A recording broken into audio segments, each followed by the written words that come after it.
मित्रांनो, आकाशी झेप घेरे जगदीश खेबडूकर यांच्या या कवितेसंबंधी आज आपल्याला माहिती घ्यावायची आहे।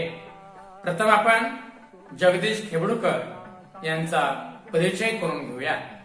जगदीश खेबडूकर यांचा जन्म 10 मे 1932 मध्ये झाला आणि त्यांचा मृत्यू 3 मे 2011 मध्ये झालेला आहे। मराठी गीतकार, कवी, साहित्यिक याशिवाय पटकथा, लघुकथा, नाटक, दूरदर्शन मालिका इत्यादीसाठी त्यांनी विपुल लेखन केले। सुमारे 325 मराठी चित्रपटांसाठी गीते त्यांनी लिहिली आहेत। त्यांची सांगीतिक कारकीर्द 5 दशका इतकी मोठी होती। ग दि माडगुळकरांनंतर इतका मोठा गीतकार अद्याप झाला नाही।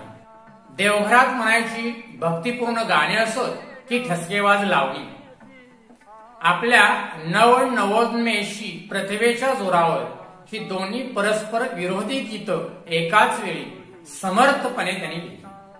मराठी चित्रपटांना अनेक अजरामर गीतांची देणगी त्यांनी दिली। साधे, सोपे परंतु अर्थगर्भ व नादमय शब्द ही त्यांच्या गीतांची वैशिष्ट्ये होती। वयाच्या 16व्या वर्षी त्यांनी पहिली कविता लिहिली, तर 1956 साली त्यांचे पहिले गीत आकाशवाणीवर प्रसारित झाले।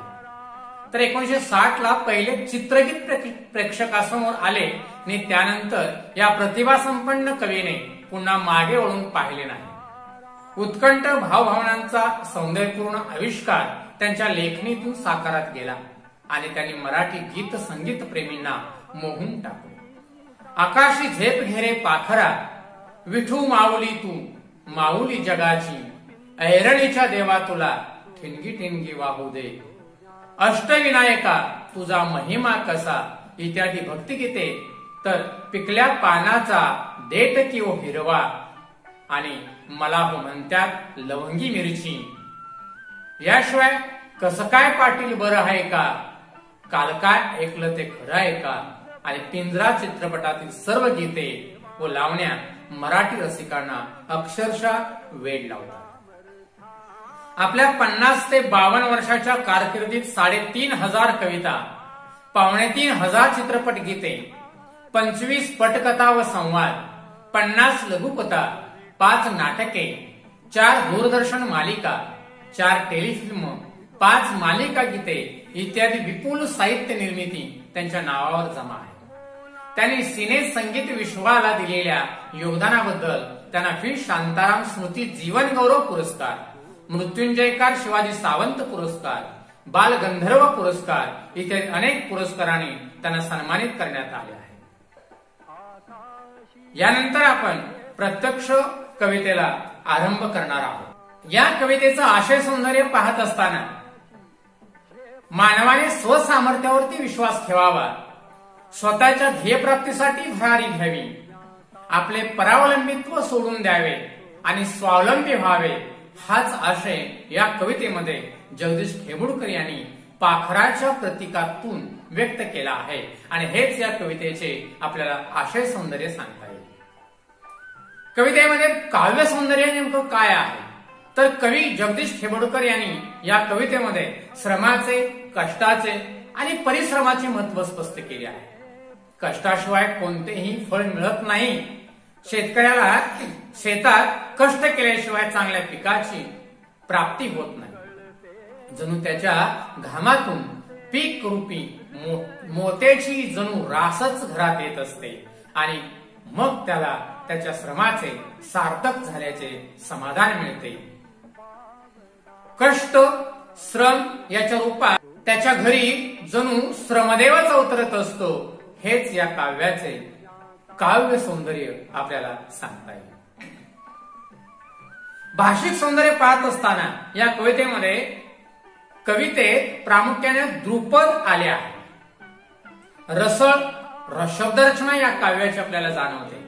शब्दामधील नेमके मर्म सांगण्याचा केलेला यशस्वी प्रयत्न दिसून येतो। कवितेमध्ये पिंजरा आणि पक्षी अशी 2 रूपके वापरली आहेत। पिंजरा हे सुखाचे तर पक्षी हे सुखात रममाण होऊन त्या सुखात कैद होऊन पडलेल्याचे मनाचे रूपक आहे.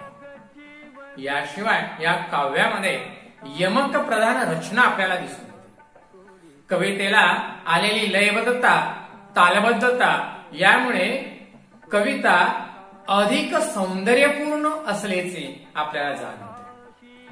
कवितेतून नेमका जो संदेश देण्यात आलेला आहे तो असा की स्वकर्तृत्वाने यशाचे शिखर गाठता येते, यासाठी कष्ट करा, श्रम करा, परिश्रम करा, हा मौलिक संदेश कवी जगदीश खेबुडकर यांनी या काव्यामधून देण्याचा प्रयत्न केला. कवी जगदीश खेबुडकर या कवितेमध्ये सुरुवातीला असं म्हणतात की आकाशी झेप घेरे पाखरा, सोनी सोन्याचा पिंजरा. या कवितेचे हे द्रुपद, या द्रुपदामध्ये कवी म्हणतात की पारतंत्र्यात खितपत पडलेल्या पाखराला अर्थात मानवाच्या परावलंबी मनाला या कवितेतून उपदेश करून अशा परावलंबी जीवन जगणाऱ्या माणसाला स्वातंत्र्याचे महत्व समजावून सांगण्याचा त्यांचा प्रयत्न आपल्याला या द्रुपदाच्या माध्यमातून दिसून येतो. माणसाने आपले परावलंबी जीवन सोडून द्यावे आणि उंच आकाशामध्ये भरारी घ्यावी, आपल्या पंखातील बळ सिद्ध करा. पुढे म्हणतात, तुझ भोवती वैभव माया, फळ रसाळ मिळते खाया, सुख लोलुप झाली काया, हा कुटवर वेड्या घेसी आसरा. कवी म्हणतात पाखराला उद्देशून म्हणजेच माणसाला उद्देशून म्हणतात. या कवितेमध्ये पक्षी अर्थात मानवाचे रूपक योजले, मानवासाठी. याचसाठी कवी पाखराला म्हणजे माणसाला आकाशात उंच उंच भरारी घेण्यासाठी आवाहन करतात. कवी म्हणतात लौकिक सुखाचा त्याग करा आणि कष्टाने सुख प्राप्त करून घ्या. आपल्या भोवती सुख संपत्ती, पैसा, धन, दौलत हाच जणू लौकिकाचा पिंजरा आहे. यामध्ये आपण गुंतलो की आपल्या जीवनाची प्रगती होत नाही, आपली प्रगती खुंटते. आपले शरीर सुखाच्या आसक्तीने जर गुरफटून गेले तर आपले सगळेच कर्तृत्व थांबते. अशा सुखाचा आपण जीवनात कधीही आसरा घेऊ नये. आराम तो हराम के समान होता है असे आपले जीवन होऊन खुंटून बसते. म्हणूनच कवी आपणास हा सोन्याचा लौकिक सुखाचा पिंजरा सोडून ध्येय प्राप्तीसाठी मोकळ्या आकाशात उंच भरारी आणि झेप घेण्यासाठी सांगतात. भरारी घेण्याची आत्मिक शिकवण देताना ते म्हणतात की हे लौकिक सुख फार काळ टिकत नाही. वेड्या, या सुखाचा तू त्याग कर आणि उंच आकाशामध्ये भरारी घे. कवी पुढं म्हणतात की तुझं पंख दिले देवाने, कर विहार सामर्थ्याने, दरी डोंगर हिरवी राणे, जा ओलांडुनी या सरिता सागरा. कवी पुढे म्हणतात या ओळीमध्ये की हे पाखरा, तुला परमेश्वराने पंख दिले आहेत.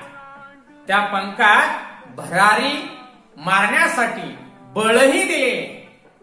त्या पंखातील बळाच्या साह्याने तू आकाशात मुक्तपणे विहार कर. दऱ्या खोऱ्यातून, हिरव्या रानावनातून, नदी ओढ्यातून आणि सागरातून, अरे सर्व दिशांना फिर.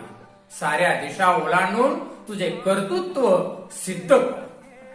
स्वतःच्या पंखातील बळावर विश्वास कर आणि याच विश्वासावर तू सर्वत्र विहार कर. माणसानेही आपल्यामध्ये स्वसामर्थ्य ओळखायला हवं. आपल्या हातातील ताकद, बुद्धीचे सामर्थ्य, इच्छा शक्ती या जोरावर प्रचंड प्रगती करायला हवी। या चरणात स्वसामर्थ्याची कवीने आपणास जाणीव करून दिलेली आहे। कवी पुढे म्हणतात, कष्टाविना मिळते फळ, तुझ कळते परिणा वळते, हृदयात व्यथा ही जळते, का जीव बिचारा होई बावरा, सोडी सोन्याचा पिंजरा। कवी म्हणतात, कष्ट केल्याशिवाय फळ मिळत नाही। या विश्वात कष्टानेच सर्व काही प्राप्त होत असते। तुकाराम महाराज तर म्हणतात, असाध्य ते साध्य करिता सायास, कारण अभ्यास तुका म्हणे। या जगात असाध्य अशी कोणतीच गोष्ट नाही जी आपल्याला प्राप्त होऊ शकत नाही, पण ती मिळवण्यासाठी आपण प्रयत्न करायला हवा। आधी कष्ट मग फळ, अर्थात प्रयत्न वाळूचे कण रगिडता तेलही गळे, असे समर्थ रामदास स्वामी म्हणतात। यासाठी फक्त आपण आपले आत्मबल एकवटायला हवे। जर आपण असे आत्मबल एकवटले आणि कष्ट करण्याचा प्रयत्न केला तर या जगातली कोणतीही गोष्ट आपल्याला प्राप्त झाल्याखेरीज राहणार नाही। यासाठी या ओळीमध्ये कष्टाला पर्याय नाही असं ठामपणे जगदीश खेबडूकर आपल्याला सांगतात। याशिवाय ते अजून एक आपल्याला सल्ला देतात, उपदेश देतात की हे पाखरा, तुला हे सर्व कळते आहे पण तुला वळत नाही, तू या गोष्टी आचरणात आणत नाहीस। तुला असं वाटतं दे रे हरी खाटल्यावर, अशी भावना झालेली आहे तुझी। तुला असे वाटते की मला सर्व गोष्टी आपोआपच कुणीतरी आणून देईल। आज असा चमत्कार होणार नाही। पाण्यात पडले तर आपणास हातपाय हलवावेच लागतील, तरच आपण वाचू शकू, अन्यथा संपून जाऊ। आणि म्हणूनच हे वेड्या, तुलाच सर्व गोष्टी कराव्या लागणार आहेत। तुझे मनातले दुःख मनातल्या मनात जळते आहे, जळत राहते आहे, धुमसत राहते आहे। तुला स्वातंत्र्याची ओढ आहे पण त्यासाठी तू प्रयत्न करीत नाहीस, त्यामुळेच तुझा जीव कावरा बावरा होतो आहे। वेड्या माणसा, उठ, जागा हो आणि कष्टाला सुरुवात कर। दुसऱ्यावर अवलंबून राहू नकोस। जो दुसऱ्यावरी विसंबला त्याचा कार्यभार बुडा। हे मानवा, तू कष्ट कर। अर्थात पुढे काय म्हटलंय पहा, घामातून मोती फुलले, श्रमदेव घरी अवतरले, घर प्रसन्नतेने नटले, हा योग जीवनी आला साजिरा, सोडी सोन्याचा पिंजरा।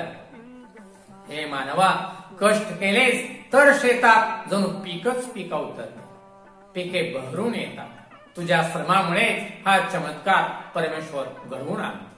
जेव्हा आपल्या कष्टामुळे घरात धान्याची रास येऊन पडते, ती रास म्हणजे जणू काही आपल्या घरात श्रमदेवाचेच आगमन झालेले असते।